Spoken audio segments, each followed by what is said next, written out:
cricket as part of a four-man attack. Does anything change for you, particularly in a first innings when you're one of four instead of having that fifth option? No, I'm very clear on my role within the team. So nothing really changes with me. Just means hopefully that I can play my role to the best ability that I can. So if I get the opportunity to bowl more overs, I'll jump at it. Nathan, uh, what is the role that you see of a data analyst in trying to, break down the opposition now? Are you somebody who relies on that a lot, or are you somebody who goes with gut instinct? I think, to be honest, mate, I think I'm more instinct. I obviously look at a little bit of footage and understand people's strengths and weaknesses, but I'm not a big one on numbers because people are allowed to get better and people are allowed to change different plans as well. So they do play a big role for some players, but for me personally, it's more instinct.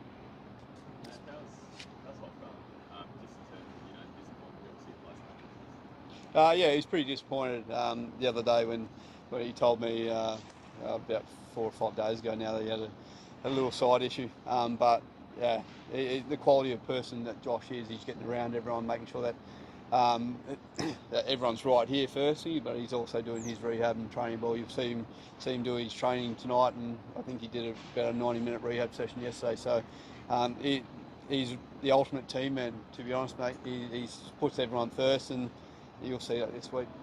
And you spoke about the Indian superstars, and it's not your problem to worry about, but when you see two world-class players who are 800 minutes on the bench, it's like, does it surprise you? More than surprises me, but that's the quality of Indian cricketers that they've got in that squad, don't they?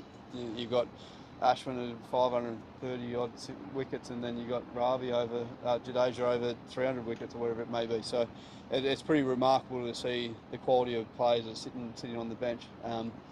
But I can't control who they run out, but it'll be a good challenge no matter who they bring out. That's for sure. All good. Do you guys want to get some? Yes, the assistant on this wicket. You had a great record at Oval. How much do you think this wicket will help Spurs? Yeah, I think it will. I think it's a great venue to play spin, and I think what Damien does here is he produces a great wicket that's it's got enough in it, and it's challenging for both bat and ball. If you're good enough with the bat, you'll score runs. If you're good enough with the ball, you'll hopefully create a few chances along your way. So I think this is probably the best cricket wicket in the world, if I'm being honest with you. It's so I'm expecting it to be pretty helpful for spin bowling as well. Even before the series, we saw, Virat Kohli taking on the centre stage. Now, after the first test, we saw Jasprit Bumrah is in the centre stage. Are you also, as an Aussie team, were they feeling the same that yes, suddenly Jasprit Bumrah is, talk of the town as far as the strategy, what Australia is, looking vulnerable against them, the batters, the right-handers and the left-handers, the whole top order. Were you seeing it like that? No. I look at that Indian side and see a bunch of superstars. It's just not two. In the game of cricket, you need the whole team to play well and to win. You've got superstars like Virat and Bumrah, but you also got the rest of the Indian side. They're an incredible cricket team. So we're not just purely focused on one player. That's for sure. We've got nothing but respect for every Indian that walks out there on Friday. That doesn't mean that we're not going to compete against them. So we respect them, but we want to make sure that we're playing our brand of cricket and competing very hard against a quality Indian team. Last time around it was Rishabh Pant. This time around looks like Nitish Kumar Reddy have a plan against you. Going for runs, going for all kind of hits. Were you surprised? No. It's the best players in the world, so no, I wasn't surprised. But yet again, hit for boundaries. It provides opportunities for me to hopefully take a few chances along the way. So there we go. We'll have so many days off in between a test series, especially here in Australia. So we've had a chance to reflect. We're well, and we understand that we didn't play our best cricket in Perth, and India totally played us. But with all the other stuff, it's been quite humorous in a way, looking at how much has been said and the reactions of so many different people after one loss. The beauty of a 5-test match test series, and I know Kez said it yesterday, we get the opportunity to turn that around. And that's the challenge of what we face right now. Obviously coming up against a world-class India side that played exceptional game of cricket over in Perth, but that's been 9 days ago now or so. So we're come come Friday we go again, which is I'm excited about. Anything you found particularly humorous? A lot. What's the balance been like between reviewing what happened in Perth and then just moving on to Adelaide here and just parking that? Yeah, I think it's a very individual. You look at someone like myself. I think about the game a lot, even when I'm at home. So I'm not really going to comment on the way Starkey or Marnus or Smithy, they all debrief their own games. It's about making sure that we understand where we can try and get better. At the end of the day, we're humans. We're going to make mistakes, but if we can go out there and try and get better and try and learn along the journey, then we're going to put ourselves in a better position come our next fixture. And we've got a training in an hour or so that we can come out here and make sure that we're getting ready for Friday. So we've got a great record here. We know we're playing at one of the best venues in the world on a great wicket, so I'm looking forward to that. You've played a... You said it was unusual to have the long break between these two tests, and you kind of got one. I know you got a test to come between Adelaide and Brisbane, but the gap between those two tests is that been a challenge to improve?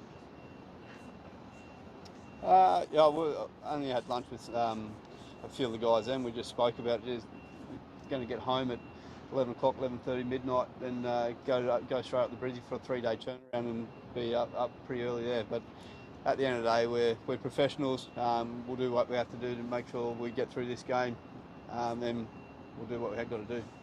Who knows how this game's going to go? So we'll just deal with that when we get there.